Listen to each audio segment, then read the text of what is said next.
Well, welcome curd nerds. This time it's a twist on a theme. This is chili queso fresco. It's a beautiful cheese, nice and quick, and you'll love eating it. Now the ingredients, you've got full cream milk, mesophilic culture, liquid rennet, salt, calcium chloride, and some dried chillies. Now you can pause that if you want to get the correct list there. And these are the little things that make it all so special. These are dried bird's eye chilies that I grew in my garden, and they had been dried. I've been storing them for quite a few years.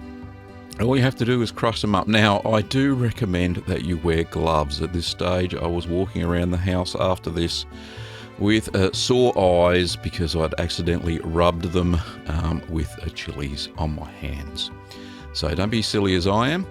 Make sure you wear some gloves when you break up your chilies. Now you can do this in the food blender, but what I didn't want to do was split any of the seeds because the seeds have all the heat in them. Now I did leave the seeds in because I didn't want that little extra bit of heat.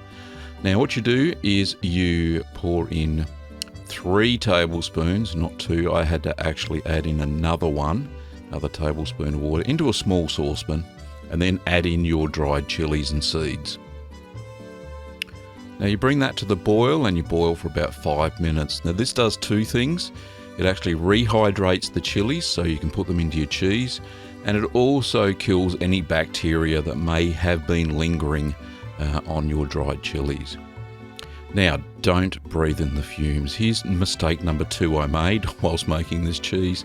It makes you gag. It's like pepper spray.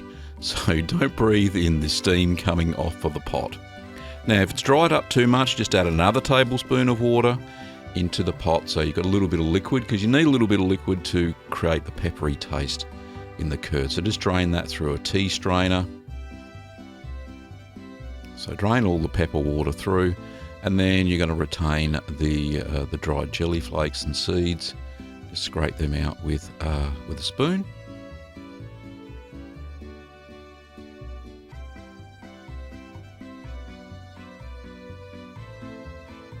There we go, nice and easy. And I highly recommend you wash your hands after this so you don't get sore chili eyes like I did. Right, now set that aside. And now we're going to start to make the cheese. So we add in our 4 litres of milk. This is full cream milk. I used unhomogenized milk. I managed to find it locally, which is good. Now I still had to add in calcium chloride. So once I've got all the milk in there, you'll see me do that in a second.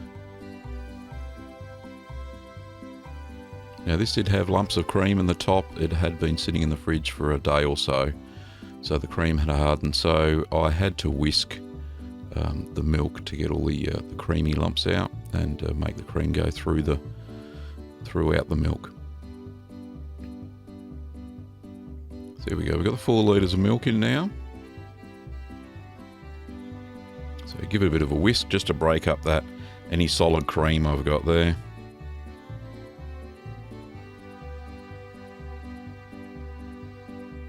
Okay, all ready to go. Now bring that up to a target temperature of 32 degrees Celsius. Then we're going to add in our calcium chloride, which has been diluted in water.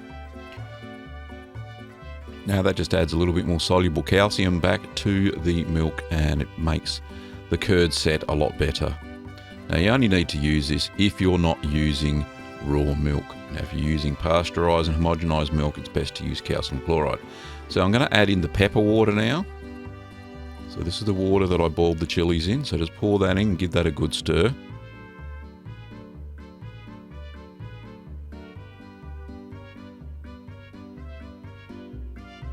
Now we're going to add the starter culture, so I'm using 1/16 of a teaspoon of MO36. This is a soft curd mesophilic culture. So just sprinkle that on the top and let it rehydrate, and then give it a stir in. So this will create a little bit of acid, not too much, because it's a fresh cheese, it doesn't need a lot. Just needs a little bit of culture in there to give it some flavour. So give that a good stir. I stirred for about a minute just to make sure it was incorporated all the way through. And now you can add your rennet in straight away. So this is your rennet diluted in 2 tablespoons of water.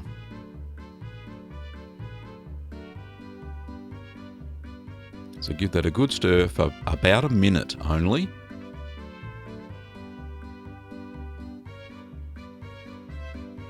I'm going to put the lid on and we're going to let this set for 1 hour.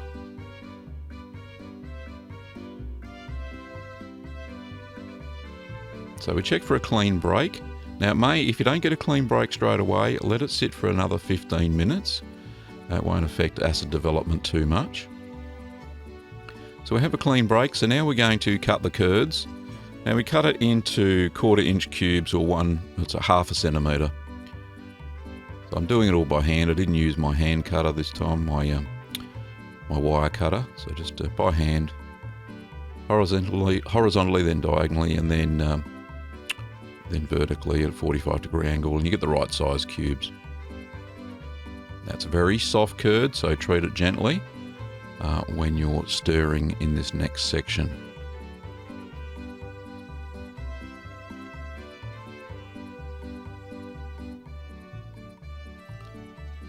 So we're going to stir for 20 minutes now, and we're going to slowly increase the temperature up to 35 degrees Celsius, which is 95 degrees Fahrenheit.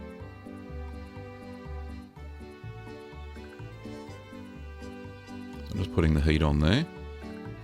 And I have it on a double boiler, so it doesn't directly heat onto the bottom of the pan. So give that a stir now gently. Just making sure the curds don't break up too much more. They're very soft because I've used a soft curd mesophilic culture.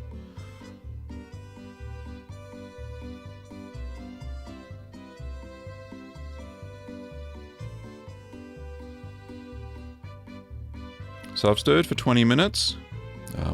Doesn't look like it, but it is. And now we're going to let the curds rest for another 5 minutes. Helps with the pouring because all the curds sink down to the bottom of the pot. So 5 minutes has elapsed, and we're going to drain off the whey. So you can see that the curds are, still quite soft, quite large. That's fine, that's what we're after. This is a soft curd cheese, fresh cheese. You don't need very tiny little pieces of curd. So time's elapsed, and we are going to, the curd mass has started to consolidate there, and that's fine. So we're going to pour that off into a cheesecloth lined colander. So we're just pouring off the whey at this moment, trying not to pour the curds in just yet. So, and then we can pour the rest of the curd lump in. So there we go.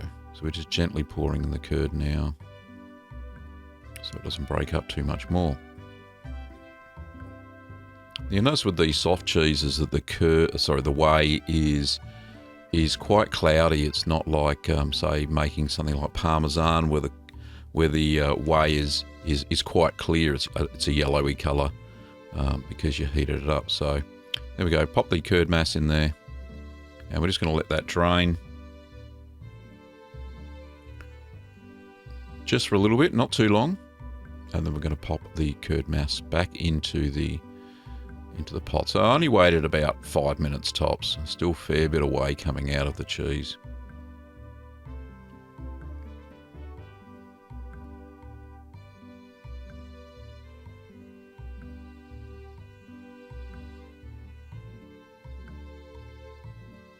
So we're going to pop that into the pot again, because we have to let it sit for a little while and develop some more acid.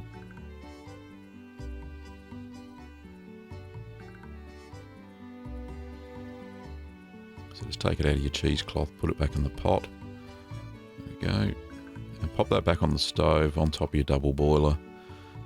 It needs to sit at, you need to add the salt in now, just into the curd mass, and then give it a bit of a mix.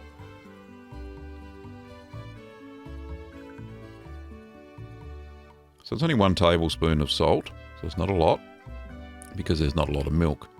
You don't want to oversalt the cheese, because it'll just be too salty and uneatable. So now putting in our chili flakes. Once again, I highly recommend that you use gloves on your hands when you're doing this part, or you will have sore, sensitive parts, is all I'm going to say, if you touch yourself with that. Now we give it a good mix, once again with a gloved hand. Just mix that all the way through the curds. You don't want to mix too hard because it starts to weep and you start to destroy the curd structure. So ever so gently.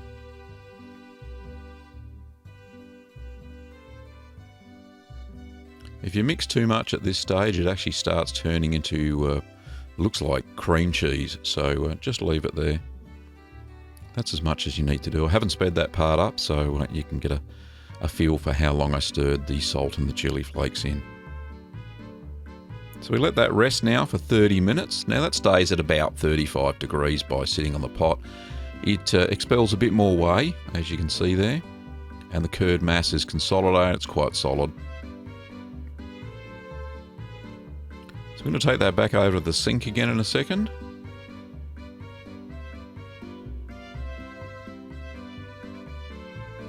And we're going to fill our cheesecloth lined mould.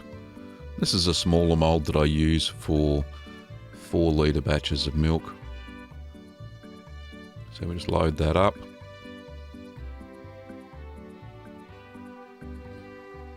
Still has a fair bit of whey in it. It's a fresh cheese after all. So we just pat that down a little bit, fold the cheesecloth over, put the follower on top, and we gently press that at about 35 pounds or 16 kilos. So I'm closing my spring that's a 50-pound spring, and I'm closing that down to about 3/4. And we'll just leave that there for 6 hours. You don't need to flip it or anything like that. This is a soft cheese after all.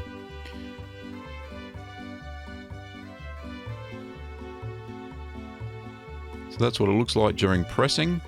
You can see some of the chili flakes there. It looks lovely. So 6 hours later, we take it out of the mould. You notice I have another cheese there. That's a camembert. I'm doing a follow-up video for anybody who was after what happens when you mature your camembert. But anyway, back to the Queso Fresco with chili in it. So you just take that out of the mould, and there it is. And we're going to have to trim that up. It's got some unsightly bits on the top. So we're going to trim that up in a second. So you can see that the chili flakes are all the way through. They're not mould spotty bits. They're chili flakes on top, which is lovely. And same on the back. So just with a sharp knife, just got to trim up the top bits there that stuck through when the follower was pressed down. You can eat that straight away. It's quite lovely. So just with a sharp knife. And what we do now is we store this in an airtight container. Now I just happen to have an airtight container that fits this cheese perfectly. So clip that on, and then we store it in the normal refrigerator for 2 days. Just normal at 4 degrees Celsius, or what's that? 45 degrees Fahrenheit, I think. So 2 days later, we get it out, and the flavours have fully developed. The chili flavour's gone all the way through the cheese, and so is a little bit of acidity. It's quite nice, but it's a very fresh cheese. Now, the good thing about having chili in it, it gives a great bite. It has a nice spicy flavour. It's delicious, just the right amount of salt. And I think this is, for a fresh cheese, it's perfect. It really does go well on a cheese platter. We had some on the weekend, and it does taste amazing. So chili flakes all the way through. It is simply one of the most delicious cheeses. Now, don't forget to subscribe to the channel so you can get any other more cheese videos sent to you. Any supplies, you can pick up the soft cheese kit at littlegreenworkshops.com.au. Thanks for watching, and we'll see you next time.